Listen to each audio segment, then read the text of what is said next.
ఇక్కడికి వచ్చిన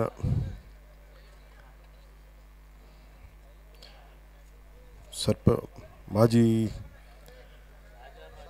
ఏమన్నా తాజా మాజీ సర్పంచులందరికీ, వచ్చిన సర్పంచుల సదస్సుకి, ఇక్కడికి వచ్చిన పెద్దలందరికీ, మిగతా నాన్నదమ్ములందరికీ, ఆడపడుచులకి, ప్రతి ఒక్కరికి జనసేన పార్టీ తరఫున మనస్ఫూర్తిగా మీకు స్వాగతం పలుకుతాను, నమస్కారాలు తెలియజేసుకున్నాను, నా వందనాలు తెలుపుకుంటున్నాను. ఇది మొన్న గత 3 రోజుల క్రితం కదా మనం కలిసాం. మావిడ పిల్లనాడి గారి ఆధ్వర్యంలో అందరూ వచ్చి సర్పంచుల సమస్య ఒకటి ఉంది, దీన్ని మీరు వినాలి అంటే సరే విందాం అనుకుంటే, నాకు తెలుసు చాలా రోజుల నుంచి మీరు మార్చి 14 రోజులు కూడా చెప్పాను, మనకి గ్రామ స్థాయి నుంచి మనం పోటీ అంటే కొత్త రకమైన బాధ్యతతో కూడిన రాజకీయ వ్యవస్థ రావాలి. దాంట్లో భాగంగా ఇండిపెండెంట్ సర్పంచ్లు ఎవరైనా సరే పార్టీలకు అతీతంగా ఉండే సర్పంచ్ ఎన్నికలు కాబట్టి జనసేన కార్యకర్తలకు కూడా నేను దిశానిర్దేశం చేశాను. మార్చి 14న ప్రజల కోసం పనిచేసే సర్పంచ్లు, ఇండిపెండెంట్ సర్పంచ్లకు మనం నిలబడదాం. ఎందుకంటే నేను పార్టీ బాగుపడటం కంటే కూడా మన దేశం, మన సమాజం బాగుండాలని కోరుకునేవాడిని. అందుకే నాకు ఆశలు లేవు, కోరికలు లేవు, నాకు ఉన్నతల లక్ష్యాలే ఉన్నాయి. అది మన రాజ్యాంగపరంగా మనకి ఇవ్వబడ్డ హక్కులు. వాటిని ఎవరన్నా దుర్వినియోగం చేస్తుంటే వాళ్ళని ఎదుర్కోవటం, వాళ్ళని అడ్డుకోవటం ఇది ప్రథమ కర్తవ్యం, ప్రథమ బాధ్యత. అంతేగాని వెళ్ళి ఎట్టి పరిస్థితుల్లో ముఖ్యమంత్రిగా కూర్చోవాలి లేదంటే నాకు వాటికంటే ముఖ్యంగా సామాజికంగా చాలా బలమైన మార్పులు జరగాలి. ఇవన్నీ దృష్టిలో పెట్టుకొని నేను ఆశపడను వీటి గురించి. ఎందుకంటే నాకు పదవి అనేది చాలా బాధ్యత. మరి ఈరోజు వారి దగ్గర నుంచి నేను నేర్చుకుంటుంది, నేను ఒక విద్యార్థిలా రాసుకుంటుంటే ఎందుకు నేర్చుకున్నా అంటే అమోఘమైన వక్తులు ఉన్నారు ఒక్కొక్కరు, జీవితాన్ని కాచివడపోసిన వ్యక్తులు, ఒక గ్రామ సర్పంచ్కి ఇంత జ్ఞానం ఉన్న వ్యక్తులు. నేను ఇంతమంది సమూహాన్ని ఒక్కసారి ఎప్పుడు చూడలేదు. నిజంగా గ్రామాలకి, దేశానికి పట్టుకుమ్మ అంటే నిజంగా మీరు ప్రాణవాయువు. మీరు ఈ పంచాయతీరాజ్ వ్యవస్థ దాన్ని రిప్రజెంట్ చేసే వ్యక్తులు. అలాంటి వాళ్ళని మనం సరిగ్గా వాడుకోకుండా దుర్వినియోగం చేయటం, నిర్వీర్యం చేయటం. ఇందాక మీరు ఒకటి మాట్లాడుతూ ముఖ్యమంత్రి గారు నిర్వీర్యం చేస్తుంటే వారి అబ్బాయి పంచాయతీరాజ్ వ్యవస్థ మంత్రి అయ్యండి నిర్జీవం చేస్తున్నారని, దాంతో నేను ఆ పదంతో నేను ఏకీభవిస్తున్నాను మీతోటి. ఎందుకంటే ఉత్తరాంధ్ర నుంచి ఇక్కడ దాకా తిరుగుతూ ఉంటే ఏ మూలకెళ్ళినా చాలా సమస్యలు ఉన్నాయి. చాలా దేనికంటే ఇక్కడ ఎక్కడ కూడా గవర్నెన్స్ లేదు, లోకల్ గవర్నెన్స్ లేదు.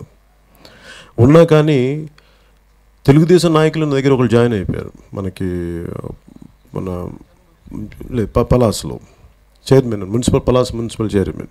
ఆయన చెప్పిన కంప్లైంట్ ఏంటంటే, నేను మున్సిపల్ చైర్మన్ కానీ నేను డిసైడ్ చేసేది ఏం లేదు, జన్మభూమి కమిటీలు డిసైడ్ చేయాలి. మరి నాకు పర్పస్ ఏముంది? అలాగే ఇందాక మీరు మాట్లాడుతుంటే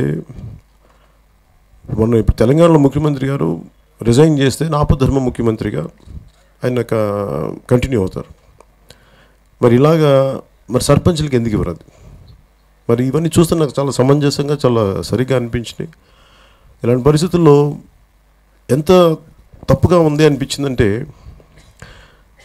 సర్పంచ్ 10 మంది ప్రజల చేత ఎన్నుకోబడ్డ వ్యక్తి, ఆ సమితి కూర్చొని, పంచాయతీ సమితి కూర్చొని, ఆ పంచాయతీ వ్యవస్థ కూర్చొని 10 మంది కూర్చొని గ్రామ సభలు నిర్వహించి దాంట్లో భాగంగా ఎక్కడ రోడ్లు వేయాలి, ఏ సమస్యలు ఉన్నాయి, పారిశుద్ధ్యం ఎట్లా ఉంది, వీటన్ని సరిచేయాల్సినవి. అలాంటిది వాళ్ళకి ఇవ్వకుండా జన్మభూమి కమిటీలు ఇవన్నీ చెప్పి ఇవన్నీ చేయటం ఇది ఈ రోజు నుంచి కాదు, ఇది చాలా మెథాడికల్గా ఫ్రమ్ 70s నుంచి జరుగుతుంది. చదువుకున్నంటే ఎక్కడ మరి మంచి నాయకులు ఎక్కడి నుంచి పుడుతున్నారు? నన్ను అందరూ చాలా అడుగుతారు, ఇంకా మీ పార్టీ గ్రామాల్లోకి వెళ్ళట్లేదంటే నేను అనాలోచితంగా నేను ఎప్పుడు 20 సంవత్సరాలు నేను మాట్లాడాను. ఎందుకంటే అంత కష్టం గ్రామాల్లోకి చొచ్చుకెళ్ళడానికి. ఎందుకంటే ఆల్రెడీ వీళ్ళు ఫిక్స్ అయిపోయారు అందరూ. నేను కోరుకుంటుంది కూడా కొత్త తరాన్ని నమ్మాను. నేను ఏ మూలకి వెళ్ళినా, ఎక్కడికి వెళ్ళినా 2 గ్రూపుల మధ్యలో పనులు అవ్వట్లేదు, నలిగిపోతున్నారు. ఎవరికైతే సమస్యలు ఉన్నాయో ఆ వర్గం నలిగిపోతూ ఉంది. మరి దాన్ని రిప్రజెంట్ చేసే వ్యక్తులు లేరు, వ్యక్తిత్వం లేరు, అంటే ఆ కైండ్ ఆఫ్ సమూహం లేదు. కానీ ఎప్పుడు న్యూట్రల్ వ్యక్తులు కొత్త తరం నలిగిపోతారు. ఇప్పుడు ఆ న్యూట్రల్ వ్యక్తులకి కొత్త తరంకి నిలబడటానికి జనసేన పార్టీని నేను అండగా నిలబడ్డాను. ఈరోజు కూడా నాకు ముఖ్య గ్రామ పంచాయతీ శక్తి ఎంత ఉంటుందంటే, గ్రామ పంచాయతీ చెందిన ఒక మామూలు నాయకుడు మనం ఊహించాం. ఇప్పుడు గాంధీ గారి గురించి మాట్లాడతాం, కానీ 1990లో నేను ఒక కో ప్రొడ్యూసర్ ఒక సినిమా నేను ప్రొడ్యూస్ చేశానంటే పనిచేశాను ఒక సినిమాకి, రుద్రవీణ అని చెప్పి. దాని ఇన్స్పిరేషన్ ఎవరంటే మన అన్నా హజారే. మహారాష్ట్రలో రేలేగావ్ సిద్ధి అనే గ్రామానికి ఆయన ఒక గ్రామాన్ని ఒక పంచాయతీని ఎంత బలంగా చేశాడంటే ఆయన ఇన్స్పిరేషన్తో చేసిన సినిమా అది. నాకు ఆ రోజు నుంచి గ్రామ పంచాయతీ మీద చాలా బలమైన అవగాహన ఉండేది. అలాగే నేను ఈ ప్రాంతాలంతా నేను బాగా తిరిగేవాడిని ఒక 20 years బ్యాక్. ఇవన్నీ మన గిరిజన తాండాలు కానీ పంచాయతీలు బాగా తిరిగేవాడిని, సమస్యలు చూసేవాడిని, అంటే అవగాహన చేసుకోవడం ఎందుకు నాకు నేను ఎడ్యుకేషన్లో భాగంగా. కానీ రాను ఇవన్నీ ఎలక్షన్స్ పెట్టకపోవడం, ఒకవేళ ఉన్నా కానీ పేరుకే సర్పంచులు కానీ వారికి చెక్ పవర్ లేకపోవడం, ఇవన్నీ అభివృద్ధిని వికేంద్రీకరణ జరగకుండా అడ్డుకోవడం. అందుకని ఖచ్చితంగా వాళ్ళకి అండగా ఉండాలని చెప్పి ఇందాక మీరు మాట్లాడుతున్నప్పుడు కూడా నేను ముందుగా నిర్ణయం తీసుకుంది,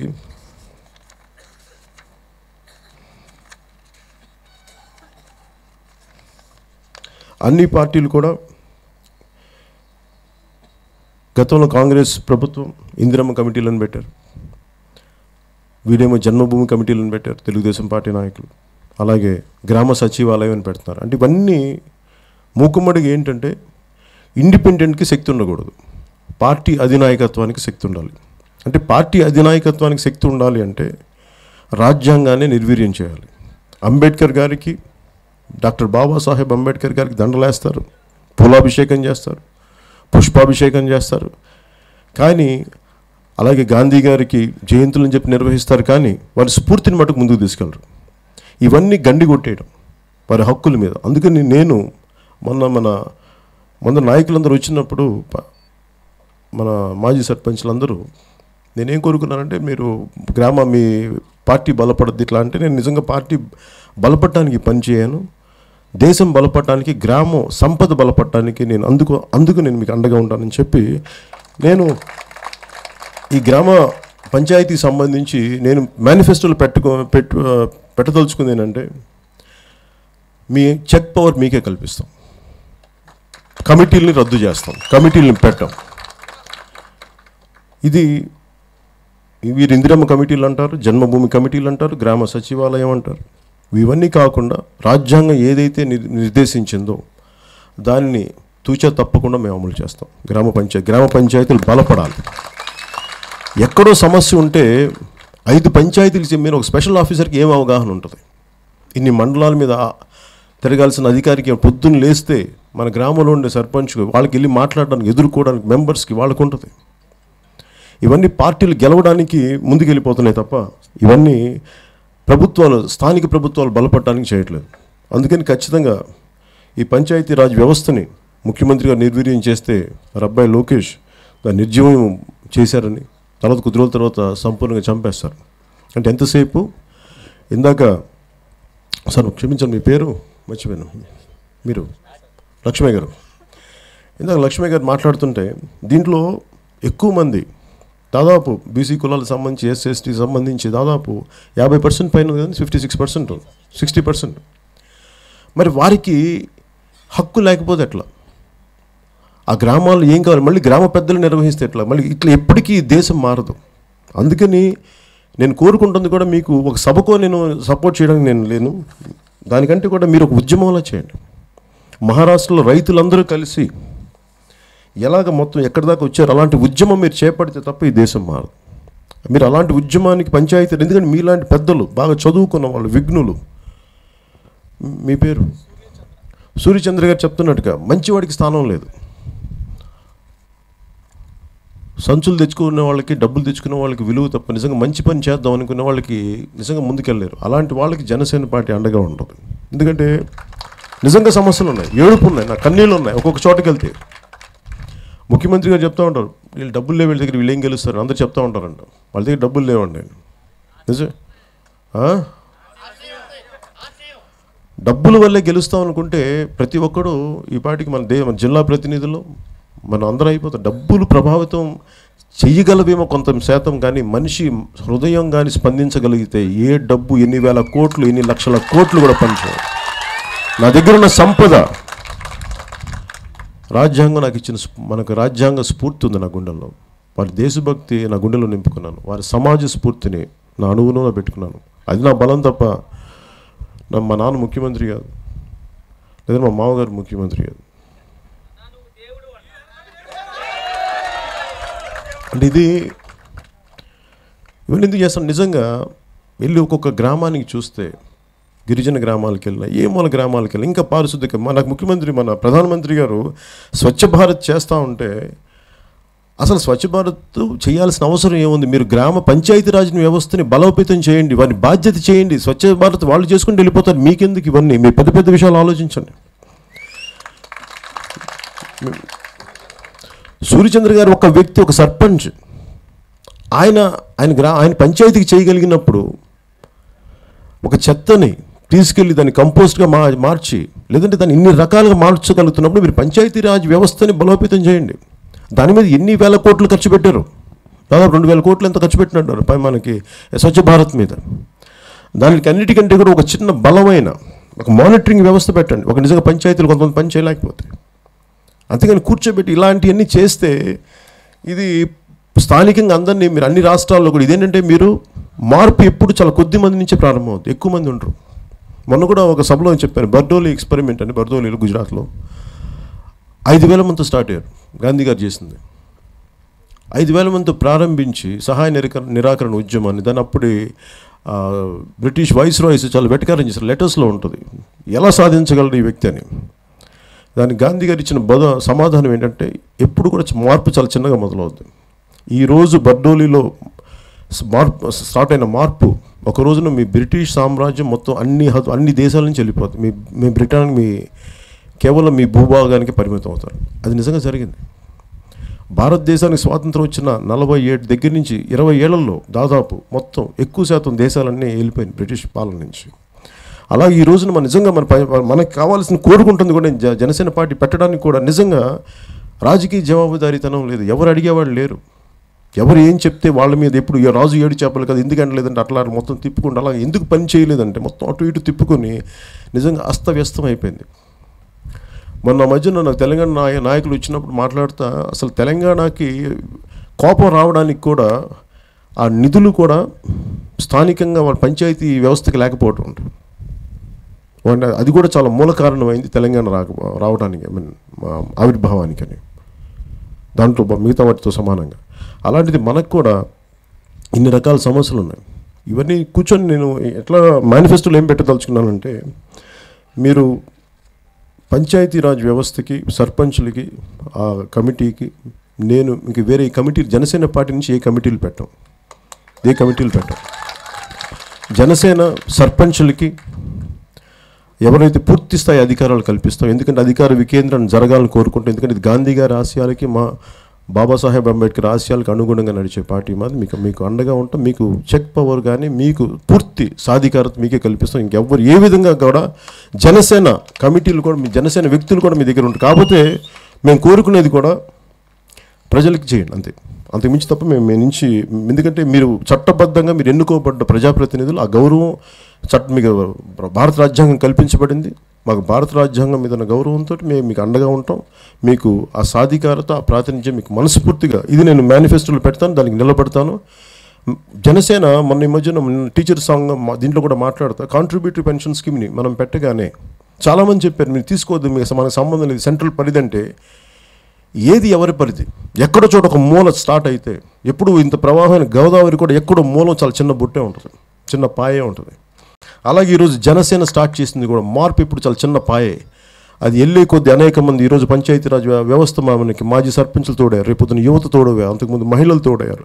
ఇలాగ అనేక రకాలుగా పాయలుగా కలిసిన ఒక రోజున జనసేన ఒక ఉధృతి, ఒక ప్రవాహం, ఒక గోదావరి లాగా సంపూర్ణంగా దేశాన్ని రాజకీయ ప్రక్షాళన చేస్తుంది ఒక రోజు.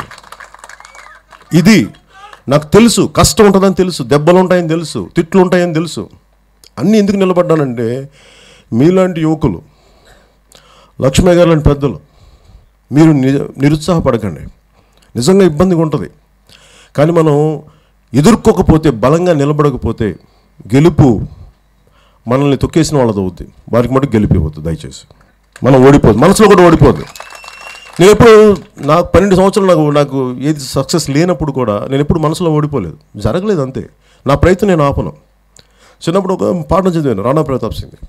ఒక సాలిగూడు ఆయన గుహలో కూర్చుంటాడు, శత్రువుల చేతులు ఓడిపోయి. ఒక గుహలో కూర్చుంటే ఒక సాలిపురుగు గూడు పెడతా ఉంటుంది. ప్రతిసారి పెడతా ఉంటుంది, పడిపోతూ ఉంటుంది. అది అనేక సార్లు పెట్టి 10-20 సార్లు అలా కొన్ని రోజంతా చూస్తాడు. ఆఖరికి అది ఫైనల్ కూర్చుంటుంది. అతను నేర్చుకున్న దాని నుంచి ఏంటంటే, మా మోరల్ సైన్స్ చిన్నప్పుడు నాకు 2nd క్లాస్ 3rd క్లాస్ నా పాఠం ఇది. అంటే ఎంత ప్రయత్నిస్తామంటే ప్రయత్నించి చివరికి విజయం సాధించే ట్రై టిల్ యూ సక్సీడ్. విజయం సాధించే వరకు ప్రయత్నం చేస్తాం, బద్దలు కొట్టి తీరాలి, మార్పుని సాధించి తీరాలి. మనం ప్రతి ఒక్కరిని అకౌంటబిలిటీ ఈచ్ అదర్, ఒకరికొకరు జవాబుదారీతనం. మీరు మాకు ఈ సమస్య అంటే అందరం కూర్చొని ఒక సమితి కూర్చొని చేస్తుంది. ఒక పంచాయతీ అంటే పెద్దలు ఒక 10 మంది కూర్చొని చేయాలి గ్రామాలకి. అలాంటి వ్యవస్థని నిర్వీర్యం చేయడం జనసేన దీనికి ఆలోచన విధానానికి వ్యతిరేకం. అందుకని మీకు అండగా నిలబడతాం. అలాగే నేను కోరుకునేది కూడా ప్రతి గ్రామ పంచాయతీ నుంచి 10 మంది అంటే 65,000 మంది వస్తారని చెప్తా ఉన్నారు. 1,30,000 మంది. ఎన్ని పంచాయతీలు? ఓకే, 12,000 పంచాయతీలు. మీరు దాదాపు ఎంత పెద్ద సభ పెట్టినా కానీ, మీరు ఒక ఉద్యమం చేసినా కానీ, అలాగే కంచే చేను మేస్తే ఇంకెవరు రక్షిస్తారు? అలాగే ఈరోజు నా న్యాయ వ్యవస్థని కూడా, న్యాయాధికారులని కానీ, న్యాయ వ్యవస్థని, జడ్జెస్ని అందరినీ నేను కోరుకుంటుంది ఈ సభాముఖంగా మీరు తిరిగి పంచాయతీరాజ్ ఎన్నికల్ని నిర్వర్తించేలా ప్రభుత్వానికి ఆదేశాలు ఇవ్వండి, మనస్ఫూర్తిగా ఆదేశాలు ఇవ్వండి. ఎందుకంటే ప్రజలకి వ్యక్తుల మీద నమ్మకం కోల్పోతున్నప్పుడు మీరు న్యాయాన్ని పరిరక్షించేవాళ్ళు, న్యాయాధిపతులు, మీరు కూడా కొంచెం దీన్ని సావధానంగా మీరు విని సానుకూలంగా మీరు స్పందించకపోతే మరి రాజ్యాంగ స్ఫూర్తిని పరిరక్షించేది ఎవరు? మొన్న మధ్యన సుప్రీంకోర్టు జడ్జి కూడా మేము క్రిమినల్స్ని మేము ఏం చేయలేము, మేము క్రిమినలైజేషన్ అంటే క్రిమినల్స్ రికార్డ్స్ ఉన్న వ్యక్తులు మేము ఏం చేయలేము, అది మనకి ఎంపీసీ మనకి పార్లమెంట్ చేయాలని వాళ్ళు కూడా చేతులు ఎత్తేస్తే నేను ఒకటే చెప్పాను, అలా చేతులు ఎత్తేస్తే ఇంకా ప్రజలే రోడ్ల మీదకి రావాల్సి వస్తుంది. ఇవన్నీ రోడ్డు మీదకి రాకూడదని కదా ఎన్ని వ్యవస్థలు మనం ఏర్పరచుకుంది. కట్టు తీసుకుని నువ్వు కట్టు నేను కట్టు, నువ్వు భరిసి నేను భరిసి కొట్టుకుని పెట్టుకుంటాం కదా, ప్రభుత్వాలు పాలన చేసుకుంటాం కదా. అవన్నీ జరగకూడదు కదా మరి ప్రజాస్వామ్యం పెడతా. మరి ప్రజాస్వామ్యాన్ని పరిరక్షించాల్సిన వ్యవస్థ కానీ వ్యక్తులు కానీ చేతులు ఎత్తేస్తే తిరిగి దాని బాధ్యత మన మీదే పడుతుంది. అలాగే ఈరోజు ఇంకొకసారి రాష్ట్ర న్యాయ వ్యవస్థని, న్యాయాధికారులని, న్యాయాధిపతులను అందరినీ నేను మనస్ఫూర్తిగా 2 చేతులెత్తి వేడుకుంటా ఉన్నాను. మీరు పంచాయతీరాజ్ ఎన్నికల్ని దయచేసి మీరు పెట్టేలా ఆదేశం ఇవ్వండి. మరి అలాంటప్పుడు మన రాష్ట్ర ప్రభుత్వం కూడా దానికి సానుకూలంగా స్పందించండి. ముఖ్యమంత్రి గారు కూడా నేను చెప్తున్నాను, నేను పంచాయతీ ప్రెసిడెంట్కి నేను పోటీ చేయట్లేదు, ఎందుకంటే నాకు 4 పిల్లలు కాబట్టి నాకు అర్హత లేదు. సో ముఖ్యమంత్రి గారికి భయపడాల్సిన అవసరం లేదు. నేను అందుకని మీరు సంతోషంగా మీకు ఇబ్బంది రాను నేను.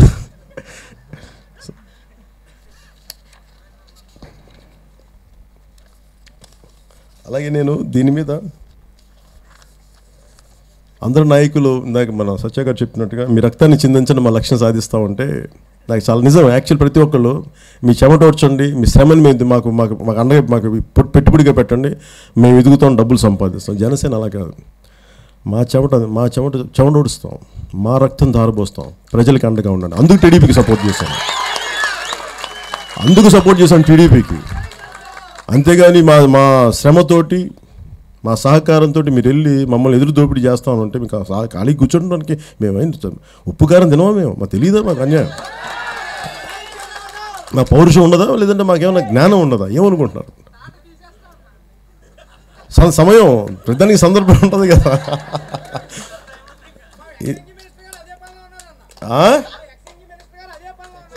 ఎక్సైజ్ మినిస్టర్ గారా ఎవరు? ఇది పాపం ఇది సమస్య ఏమవుతుందంటే ఎవరికి కూడా జవహర్ గారికి కూడా నేను ఒకటి చెప్పాలనుకుంటున్నా. ఒకవైపు ఒక ఎమ్మెల్యే కులాలని దూషిస్తూ ఉంటే ఆయన ఏం మాట్లాడలే. మరి అది మాట్లాడాలి కదా. విప్ ఒక తిరుగుతూ ఉంటాడు, ఆ కులాలను పెట్టి దూషిస్తాడు. మహిళలను కూడా కొడతారు, ఆయన పోలీస్ కానిస్టేబుల్స్ని కొడతారు, ఎస్ఐని కొడతారు, మనకి ఏముంటుందని ట్రాఫిక్ కానిస్టేబుల్స్ని కొడతారు.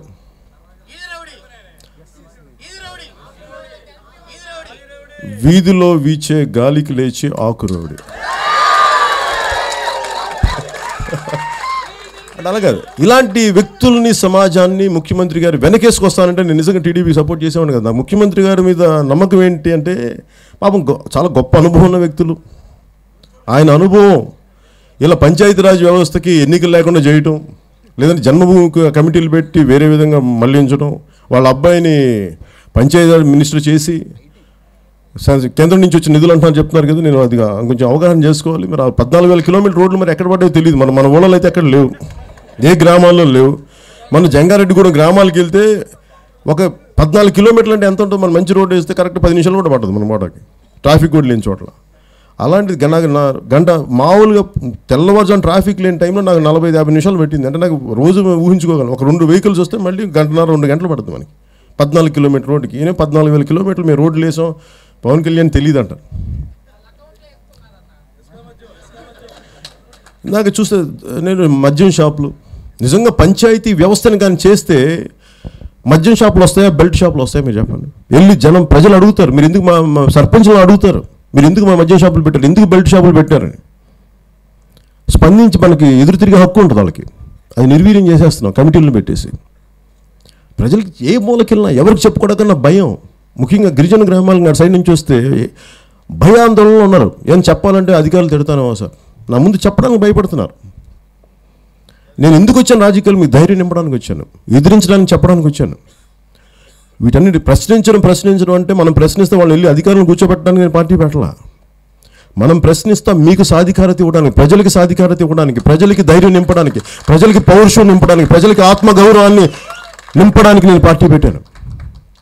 అందుకు పెట్టిన జనసేన పార్టీ. సమస్యలు ఉన్నాయి, ప్రతి చోట తప్పులు ఉంటాయి, కానీ పరిష్కరించుకుందాం, మాట్లాడుకుందాం. అంతేగాని కూర్చోబెట్టి కొద్దిమంది చేతుల్లో, కొద్దిమంది కుటుంబాల చేతుల్లో రాజకీయం నలిగిపోవడం నాకు ఇష్టం లేదు. గ్రామాలు నలిగిపోతున్నాయి. అందుకని మీకు ఇక్కడున్న సర్పంచ్ పెద్దలందరికీ కూడా నేను ఒకటే కోరుకున్నా, మీరు ఒక పెద్ద మీటింగ్ పెట్టండి. మీరు ఎప్పుడు పెడతారో పెట్టండి సార్. ఎన్ని రోజులు పడుతుంది మీకు? కాదు, నాకు ఉరామరిగా 1 మంత్లో పెద్ద మీటింగ్ పెట్టండి, ఒక సభ పెడదాం. ఆ సభ తర్వాత ఎన్నికలు పెట్టకపోతే మటుకు ఇప్పుడు చూద్దాం వాళ్ళ సంగతి.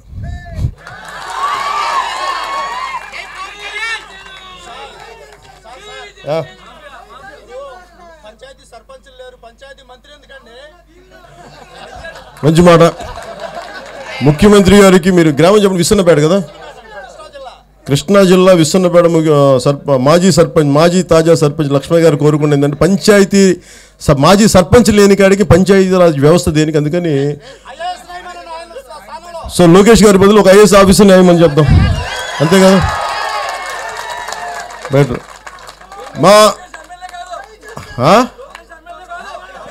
కాకపోతే ఎమ్మెల్సీ, కానీ ఎమ్మెల్యే కూడా కాదు, కనీసం మీలా గెలవలేదు. ముఖ్యమంత్రి గారికి మన గోదావరి నదీ తీరం నుంచి చెప్తున్నాను, ఉద్యోగం అది పోటీ చేయలేదు, ఉద్యోగం అది దయచేసి తప్పుగా అర్థం చేసుకోవద్దు, అది ఉద్యోగం. లోకేష్ గారు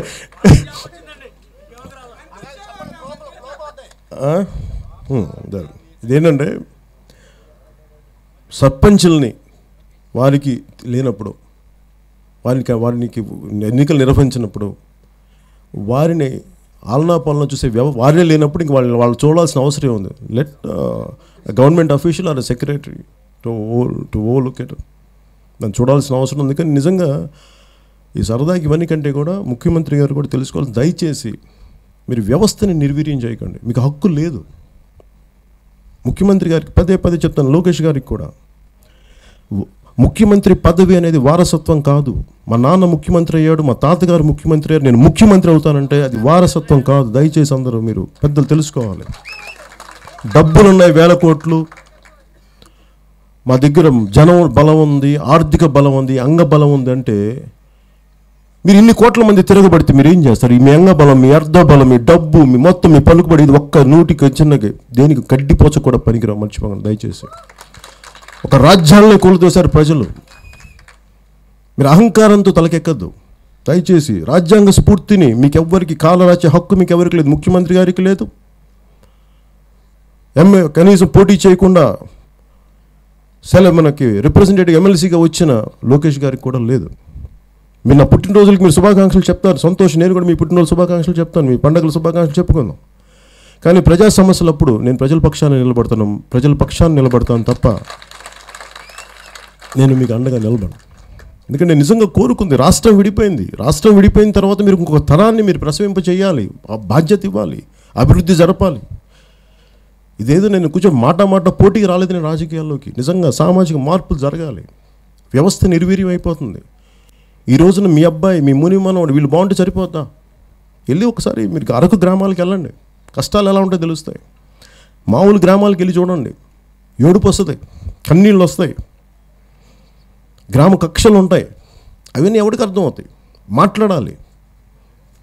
మాట్లాడి వాళ్ళ పాలనా వ్యవస్థని నడిపే ముఖ్యమంత్రే మీరు వివక్ష చూపిస్తే ప్రజలు ఎక్కడికి వెళ్తారు? ఇలా వివక్ష చూపిస్తే వాళ్ళని అడ్డుకోవాల్సిన న్యాయ వ్యవస్థ వాళ్ళకి అనుకూలంగా ఉంటే ఎట్లా?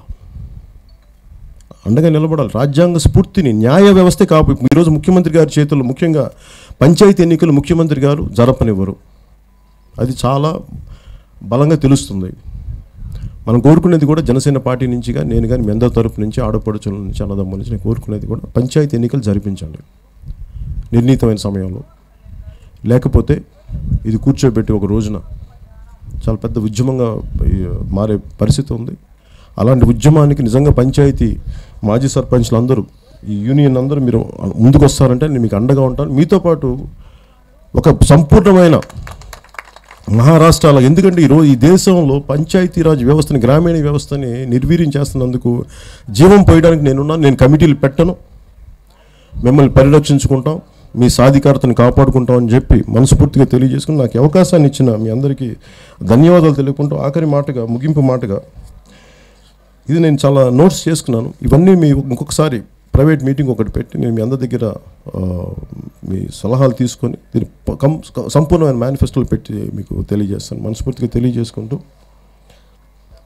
మీకు సెలవు తీసుకున్నాను. అలాగే ఇది నాకు రాజకీయ వ్యవస్థ, ముఖ్యమంత్రి గారి పిల్లలకి అది వారసత్వం, ముఖ్యమంత్రి గారికి అది అలంకారం, ముఖ్యమంత్రి పదవికి నేనే అలంకారం అన్నట్టుగా ఉంటారు. వారి అబ్బాయికి కూడా అలంకారాన్ని కంటిన్యూ చేయాలనుకుంటారు. జగన్మోహన్ రెడ్డి గారికి వారసత్వం, మా నాన్నగారు ముఖ్యమంత్రి కాబట్టి నేను ముఖ్యమంత్రి అవుతాను. కానీ నాకు ఇది బాధ్యత. అది ముఖ్యమంత్రి స్థానం అనేది నేను ఎప్పుడు దాన్ని స్థానంగా తీసుకోను. ఎందుకంటే మార్పుకి చేయడానికి ఒక ఉన్నతమైన స్థానం అంతే అది. అంతేగాని డబ్బుకి లేదంటే దోచేయడానికో కాంట్రాక్టులకో అది స్థానం కాదు. అందుకని అందరి కన్నీళ్లు తుడిచే బాధ్యతతో కూడిన పదవి అది ముఖ్యమంత్రి పదవి. అందుకని నేను చాలా బాధ్యతగా చూస్తాను దాన్ని. నాకు నిజంగా నేను వచ్చింది 25 సంవత్సరాలు పని చేయడానికి వచ్చాను. వ్యవస్థ నుంచి డబ్బులు తీసుకెళ్ళడానికి రాలా, వ్యవస్థకి పని చేయడానికి వచ్చాను. నేను కూలివాడిని. మంత్రిగా జాతీయ ఉపాధి పథకానికి డబ్బులు ఇచ్చి పని చేస్తారేమో కానీ జాతీయత నిలబెట్టే పథకానికి నేను డబ్బు లేకుండా పనిచేస్తాను, రూపాయి తీసుకుని. Thank you. జై హింద్.